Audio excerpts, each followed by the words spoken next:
कहना मेरा लौट के तुझको आना है, सुन ले कहता दीवाना है जब तेरा गणेश महाराज की जय। ఎన్ని అహోరాత్రములు కష్టపడతాడో ఆయనకి మాత్రమే తెలుసు. గణేష్ విసర్జన్ జై బోలో గణేష్ మహారాజ్ కి జై.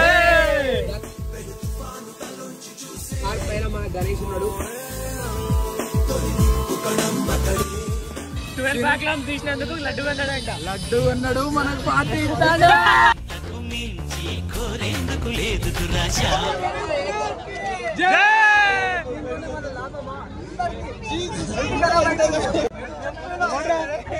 సరిపోయింది. హీరో విలన్ కొట్టుకుని కమెడీని చంపేసినట్టు నా మీద పడతారేంటి? జై బోలో గణేష్ మహారాజ్ కి జై. సీను ఏడో సీను వద్దు సీను.